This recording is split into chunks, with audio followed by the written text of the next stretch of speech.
Bom dia! Seja bem-vindo a mais uma videoaula com o professor Lucas. Hoje é a segunda parte que nós estamos falando sobre a historicidade dos cânones do Antigo e do Novo Testamento. Se você está vendo esse vídeo, é a segunda parte onde nós vamos falar sobre a origem do Novo Testamento agora, né? Como que foi criado o Novo Testamento. Então, a gente vai falar um pouquinho da sua história. Lembrando, estamos comemorando o dia da Bíblia, que foi domingo passado. Então, em primeiro lugar, os cristãos do Novo Testamento estavam familiarizados já com os livros do Antigo, seja na tradição oriental, que eu tinha dito, seja na tradição oriental. Isso inspirou eles fazerem uma mesma coletânea de textos que já eram utilizados como escrituras sagradas. Então, eles não simplesmente vamos criar um cânone, não, já havia o uso dos evangelhos e das epístolas com material bíblico, material de Bíblia Sagrada, e eles só queriam fazer uma coletânea desses textos, né, para ser o fundamento da doutrina dos apóstolos. Então, eles se inspiram no modelo do antigo, mas não é que daí, vamos criar. Não, eles já eram utilizados. Tá? E aí eles começam a separar essa coletânea, porque eles já eram munidos dos 4 evangelhos, dos escritos paulinos, das epístolas gerais, e aí eles começam a colecionar esses textos, dividir os textos, as versões mais antigas das versões mais novas, de quem foi o copista, qual é a linha genealógica dessa cópia, tá? Isso é muito importante, né? O próprio Paul Venn vai falar, quando o mundo se tornou cristão, que os historiadores modernos aprenderam com os cristãos a como tratar com uma fonte, né? Por quê? Porque essas coletâneas começam a ser feitas, elas começam a diferenciar a árvore da cópia, qual que é a primeira cópia, qual que é a última. Então você tem a árvore dessa cópia, e qual é a antiga e qual é a mais nova. Então a antiga tem sempre predominância a mais nova. Então os textos mais antigos, eles que dão um padrão do que deve ter as escrituras. Por quê? Tem uma variação nessas cópias. Lembrando que as cópias do Novo Testamento, elas não têm a mesma qualidade do Antigo, né? Primeiro, você não tinha a formação, essa formação mais clássica desse escriba, que vai ter uma formação primária, secundária, e depois ele vai participar de uma escola rabínica, seja de Shammai, seja de Hillel, né, onde ele tem um número certo de palavras, onde se ele tivesse mais de 2 euros, ele jogava fora o pergaminho, onde ele sabia o número exato de palavras daquele pergaminho, se tivesse uma a mais, ele jogava fora. Não tem isso. Não tem por quê? Porque a igreja está em constante perseguição. A igreja, inicialmente, ela é bastante formada de classes humildes. Lá para o século II você ainda vai ter pessoas mais brilhantes, né? Você vai ver a igreja entrando nas grandes posições sociais da igreja, da igreja, desculpa, da sociedade romana, mas ainda assim é limitado o número de pessoas para isso, está sempre sendo perseguido, sempre tendo problemas, então a produção de cópias, ainda que ela é muito grande, ela não tem a mesma qualidade. Então, para ele conseguir manter a originalidade do texto, essa árvore genealógica das cópias garantem isso. Tá? Por isso que a Bíblia do Novo Testamento é tão fidedigna, assim como o Antigo. Né? Se você for ver, a variação é bem pequena entre um texto e outro. Do Antigo é bem menor do que o Novo. O Novo tem um pouquinho mais variação. Mas eles faziam isso, e eles começam aqui no século II a fazer essa estruturação. Diante disso, diante dessa coletânea, dessa divisão, dessa questão da árvore genealógica, da cópia, de qual cópia deriva, começa a ter um questionamento. O que é inspirado por Deus, o que não é inspirado por Deus, o que é apenas um livro histórico. Então, eles têm que começar a separar o que seria e o que não seria. E aí, para isso, o que eles vão identificar? Como que eles vão identificar o que é inspirado por Deus, o que não era, o que é apenas um livro importante, histórico, ou um livro que não é nem importante nem histórico, ele é uma heresia. Como você diferenciaria isso, né? É essa discussão que não vai lá estar no concílio do século IV, já começa aqui nesse século II. Então, eles começam a ver o quê? Quem escreveu, se era utilizado ou não pela igreja, qual que é o conteúdo teológico, se esse conteúdo teológico tem consonância aos outros textos. Então, eles vão ter alguns critérios para separar o joio do trigo, para falar isso é cânone, isso não é cânone, mas é histórico, é importante. Por exemplo, Didaquê é um livro super importante para você entender a igreja primitiva, mas não é um texto cânone, né? Diferente, por exemplo, do Evangelho de Judas, que já é um apócrifo herético, né? Um texto tardio que não foi Judas que escreveu, um texto gnóstico. Então, você teve que fazer essa divisão entre joio e trigo. E aí eles usaram alguns critérios para isso. Primeiro, o primeiro critério para fazer a separação: expõe com clareza a autoridade e vontade de Cristo, complementa o Antigo Testamento e coloca os dois textos com a mesma autoridade, em pé de igualdade. Esse é o primeiro ponto.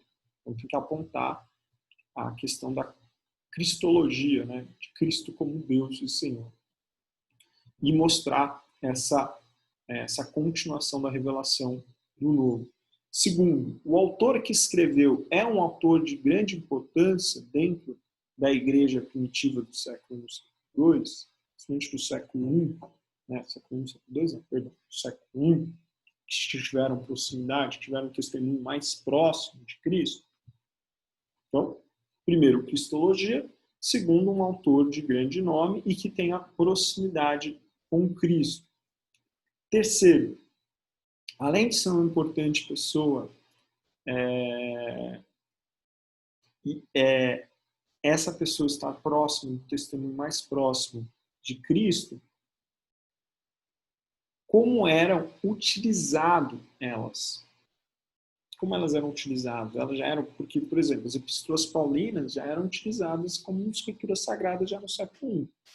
Então não basta ter sido escrito por um apóstolo, não basta ter sido uma pessoa ali que estava próximo, teve o testemunho mais próximo, mas também deveria haver uma historicidade do uso desse texto já como sagrada escritura da doutrina dos apóstolos. Então, o uso desse texto também é fundamental. Tá?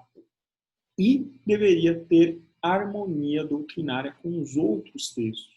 Então, a igreja primitiva não vai aceitar, né, nenhum texto que não haja essa harmonia. E, por último, a utilização desses textos para, historicamente, pela edificação da igreja. Tá? Então, já, por exemplo, no reino de Trajano, você já vê os 4 evangelhos em um volume só, né? E circulavam nas igrejas já no século II, ou seja, você já tinha um volume só dos evangelhos. Você também, no mesmo século, você tinha já um volume só de todas as cartas do apóstolo Paulo, assim como também você tinha algumas escrituras universais sendo utilizadas. Então, isso é muito importante, o uso das escrituras. É desses critérios que vão ser utilizados a construção do cânone, que aí, do século II ao século IV, você vai ver basicamente entre 25 a 27 textos sendo já utilizados. Aí você vai ter a variação de 2 ou até 3 textos que alguns questionavam, mas você já tinha nesses critérios uma Bíblia bem definida já no século II, século III, mas isso só vai ser ratificado lá no concílio do século IV. Além desses fatores de critérios que começam a ser no século II, além do uso que eu falei, além do concílio, que eu vou falar daqui a pouco, é importante a gente analisar a questão arqueológica, ou seja, a questão da evidência de como os cristãos utilizavam esses textos. Então aqui eu vou trazer algumas evidências históricas do uso desse texto, né? Porque muita gente fala aí, a Bíblia, 27 livros, foi feita no século IV, a igreja pôs o que ela quis, e um monte de besteira. Então eu vou te mostrar que todos esses critérios que eu falei que foram utilizados, não só no concílio, mas foram utilizados já no século II, ela vai estar dentro tanto da igreja primitiva como na patrística. Então eu vou te dar alguns exemplos históricos. Então, dos dias apóstolos até 120 depois de Cristo, você vai ter o bispo de Roma, Clemente de Roma.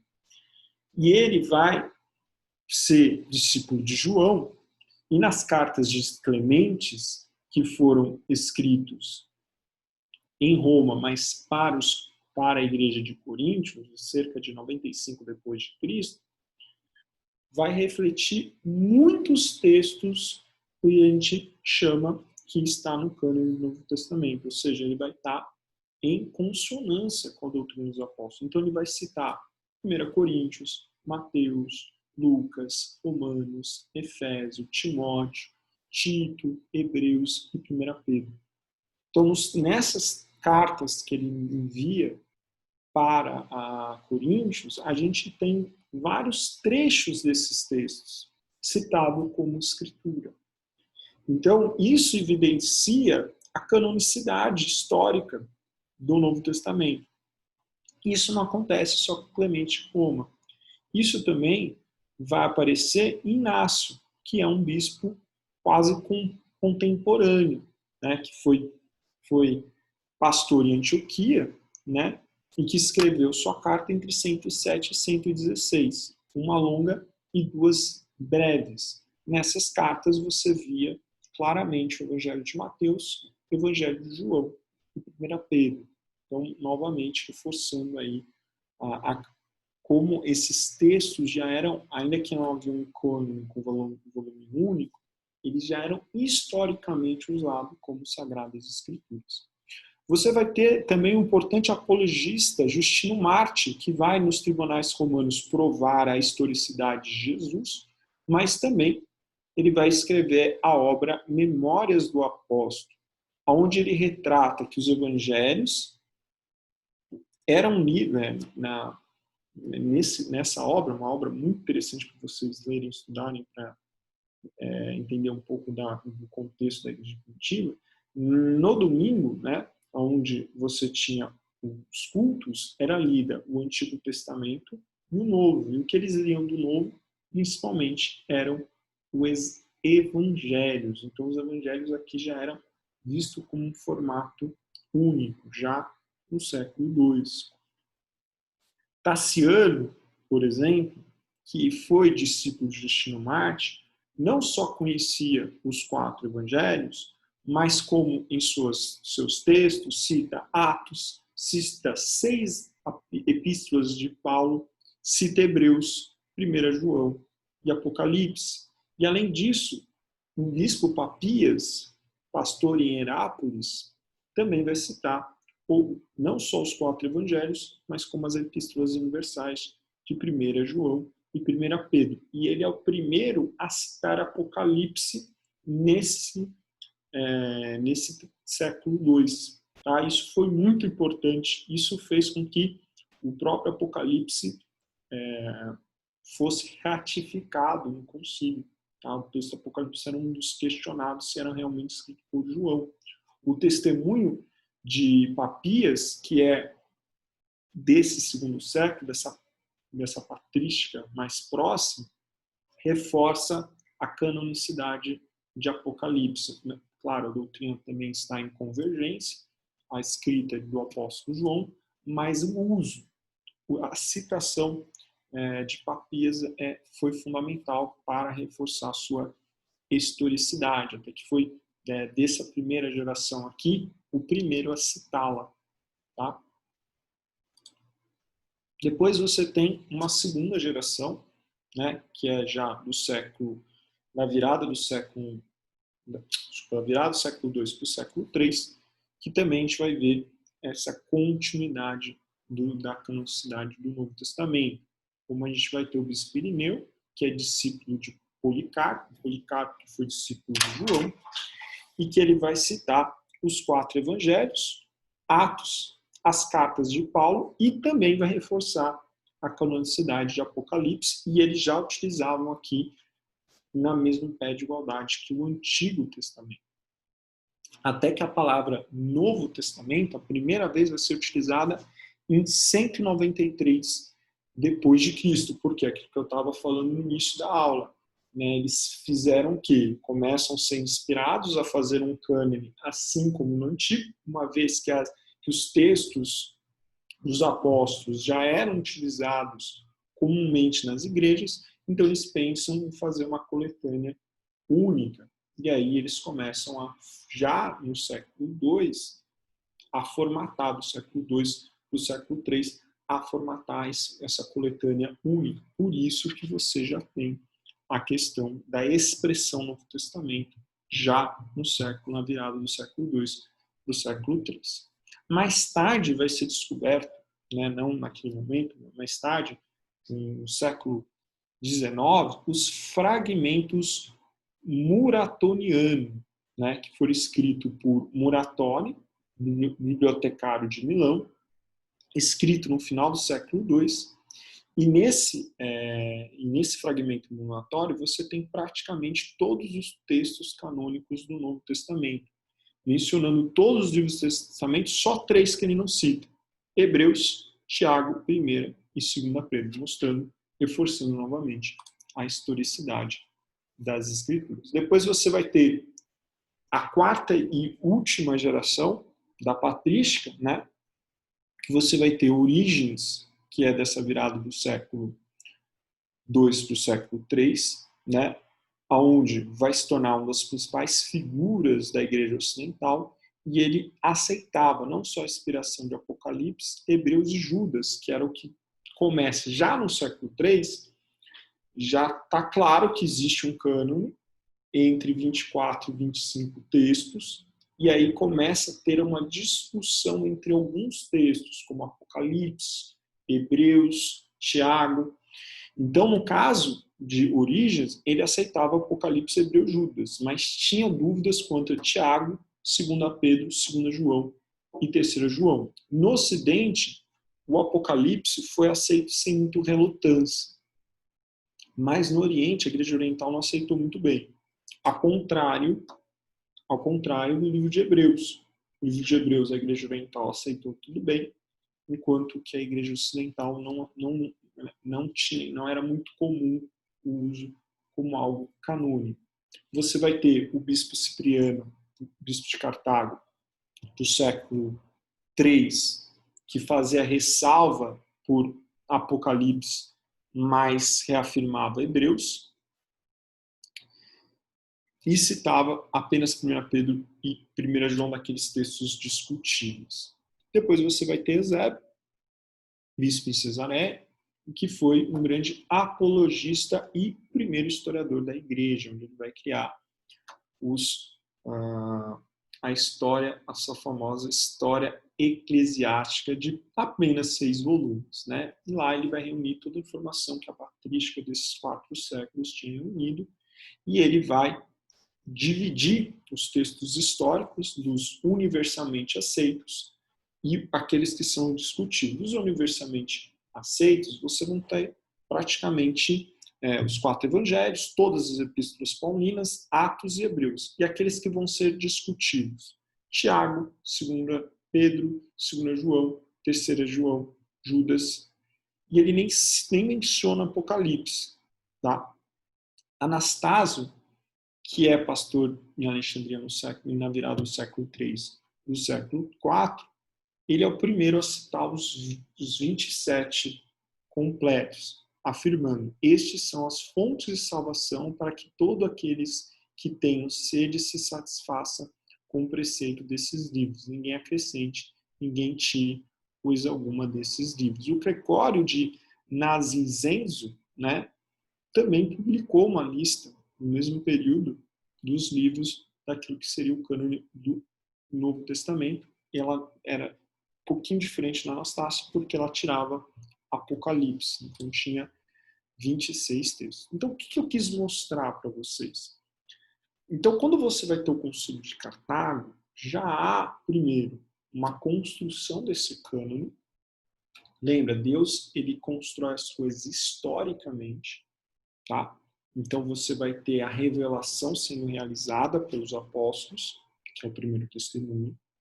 E aí depois Deus vai orientar esses homens a começar a organizar isso, pelos critérios que eu já disse. Só que essa construção, que vai entre o século II e o século IV, ainda que no século II você já vê vários citados, você já vê o termo no Novo Testamento, há uma discussão ainda de alguns textos. E como a igreja estava em constante perseguição, não deu para, pessoal, vamos sentar aqui e vamos decidir. Não dava. Então, as igrejas, elas eram mais regionalizadas. Você não tinha uma facilidade de intercâmbio entre um bispo e outro. Até por isso, no século V, foi criada a figura do papado, para tentar unificar o dogma, porque a igreja ficou muito regionalizada por causa da dificuldade de intercâmbio, uma vez que eles estavam sendo perseguidos e mortos. Então, eles não conseguiram se decidir.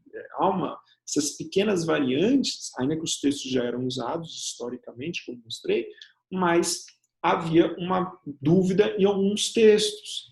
E não dava para tomar uma decisão, por quê? Porque a galera está sendo perseguida ou morta. Ou o cara, antes de discutir, vai ser morto, ou ele não vai reunir todo mundo, porque também a possibilidade de todo mundo morrer.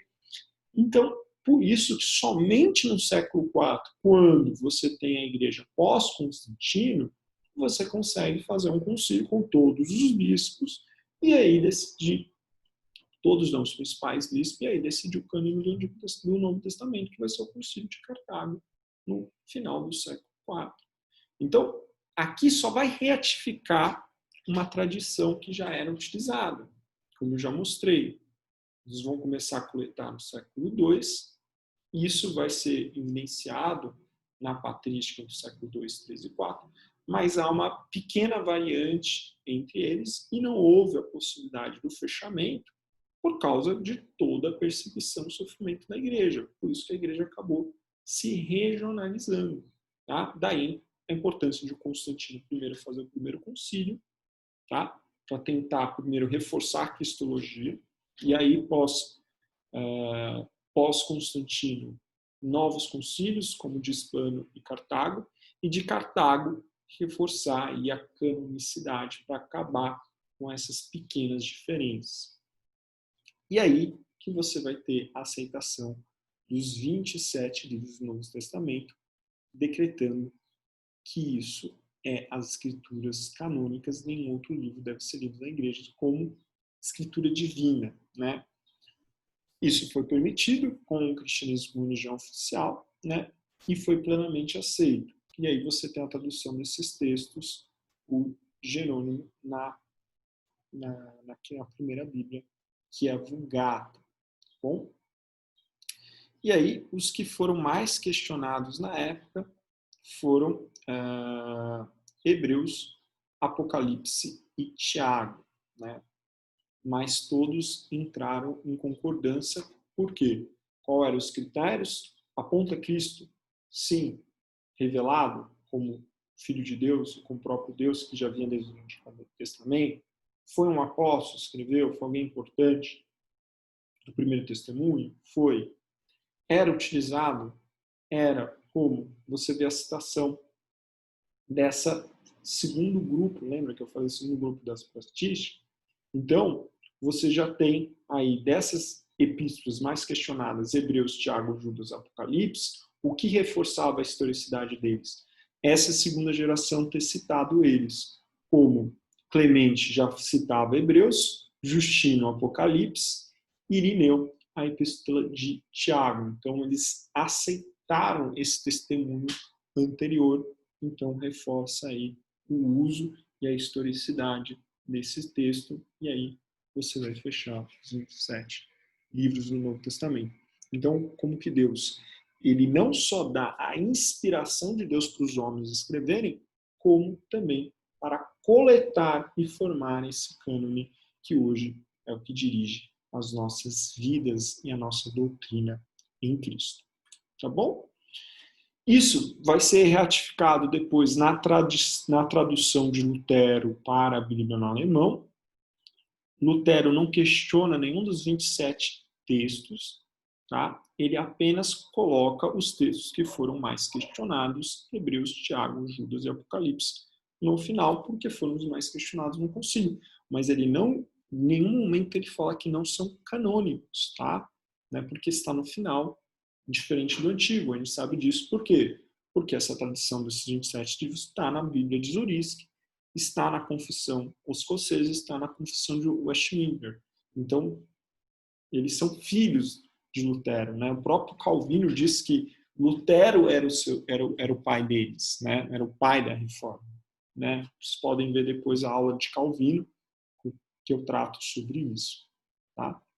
Então, você vai ver esse 29 livros sendo reforçado, né? Na confissão de Westminster, na confissão escocesa, e também depois a gente vai ver com o John Wesley na reforma dos artigos de fé dos catecúmenos, de 39 para 25 artigos, onde no artigo 5 e 6, no 5, ele ratifica o Antigo Testamento, modificando do formato católico para o formato reformado, que era o corte hebraico, e o sexto ratificando os 27 textos que já era comum na igreja anglicana. Tá bom? Espero que vocês tenham gostado. Então, aqui está a bibliografia que eu utilizei para montar essa aula. Tá? Se vocês quiserem saber muito mais sobre isso, eu indico o livro que eu usei mais para montar essa aula foi o Laird Harris, né, que fala sobre inspiração e canonicidade da Bíblia. É muito bom, principalmente para você tratar do Antigo Testamento. E o outro que me ajudou muito para fazer essas partes de evidências históricas, né, que essa parte de introdução da historicidade é a melhor parte do livro, é do Tognani Enéas, né, Enéas Tognani, e do João Maria Bentes, né, Janelas do Novo para o Novo Testamento. Ele faz muito bem essa evidenciação. A segunda parte já não é tão legal, né, ele faz mais uma introdução de cada texto do Novo Testamento. É interessante, mas é mais sintético. Eu acho que a introdução desse livro é melhor. Também tem esse livro mais antigo do Antigo Testamento, Desembaraçando os Fios, que é legal. E sobre o metodismo, eu estou usando aqui o Kleber e o McCarthy, que traz o livro Viver a Graça de Deus, um compêndio da teologia wesleyana. Tá bom? Tem esse artigo aqui também do Klein, né, que é legal. Você quer ler uma coisa mais curta. Mas esses são os livros que eu usei mais aqui. Bom, espero que vocês tenham gostado. Até a próxima videoaula. Nós vamos falar sobre a parábola do bom samaritano. Então, já comece a estudar. Então, vamos orar para finalizar. Senhor, nós te agradecemos por esse ensino, te agradecemos pela sua escritura, que é régua, que é aquela que dirige as nossas vidas para ti, e que ela venha, como em Josué você diz, ela não venha se desviar nem para a esquerda nem para a direita, mas venha dirigir o reto, o verdadeiro caminho de Deus em nossos corações e mentes, em nome de Jesus. Amém. Abraço. Até a próxima semana.